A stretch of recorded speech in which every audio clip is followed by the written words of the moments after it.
Union public service commission నిర్వహించిన civil services పరీక్షల తుది ఫలితాలు ఇవాళ ప్రకటించింది. అఖిల భారత సర్వీసుల నియామకాల్లో సత్తా చాటిన వారిలో పలువురు తెలుగు విద్యార్థులు కూడా ఉన్నారు. ఇప్పుడు పూర్తి వివరాలు చూద్దాం. దేశం అంతటికెళ్లి 1009 మంది సెలెక్ట్ అయితే అందులో జనరల్ కోటాల 335, ఈడబ్ల్యూఎస్ కోటాల 109, ఓబీసీ 318, ఎస్సీలు 160, ఎస్టీలు 87 మంది. ఫస్ట్ ర్యాంకు శక్తి దుబే సంపాదిస్తే second rank Harshika Goyal. First 5 ర్యాంకులలో 3 అడవిలలే కొట్టేసిండ్రులో. మన కాడికి వస్తే ఆంధ్ర తెలంగాణకెళ్లి 12 మంది సెలెక్ట్ అయ్యి తాపకు. వరంగల్ నుండే ఇట్టబోయిన సాయివాని 11వ ర్యాంకు కొట్టింది. దేశంలో అందరితోటి పోటీ వాడి. బన్న వెంకటేష్ కు 15వ ర్యాంకు, రావుల జయసింహారెడ్డి 46వ ర్యాంకు సంపాదించారు. ఇక ఆదిలాబాద్ జిల్లాలో కానిస్టేబుల్ కొడుకు కలెక్టర్ కాబోతున్నాడు.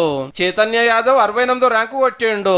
ఇది నాది 6వ అటెంప్ట్ అండి. ఫస్ట్ అటెంప్ట్ లో ప్రిలిమ్స్ పోయింది నాది, సెకండ్ అటెంప్ట్ లో మెయిన్స్ పోయింది, థర్డ్ అటెంప్ట్ లో ఇంటర్వ్యూ పోయింది, ఫోర్త్ అటెంప్ట్ లో మళ్ళీ ఇంటర్వ్యూ పోయింది, ఫిఫ్త్ అటెంప్ట్ లో మళ్ళీ మెయిన్స్ పోయింది. కానీ ఫిఫ్త్ అటెంప్ట్ లో నాకు ఇండియన్ ఫారెస్ట్ సర్వీస్ వచ్చిందండి. సిక్స్త్ అటెంప్ట్ లో ఇప్పుడు మొత్తానికైతే ఇయర్ 68 వచ్చింది. ఎవరైతే ఉన్న చుట్టుపక్కల అందరూ ఐఎస్ నాన్న అని అంటున్నారు. అయితే చాలా ఆనందంగా ఉంది. అంటే మా ఫాదర్ ఎఫర్ట్ కూడా చాలా ఉంది ఇక్కడ. సివిల్స్ ర్యాంకులు కొట్టిన వాళ్ళంతా ట్రైనింగ్ తీసుకున్నాక కలెక్టర్లు, ఎస్పీలు అవుతారన్నట్టు. దేశంలో ఇవే పెద్ద జాబులు మళ్ళా.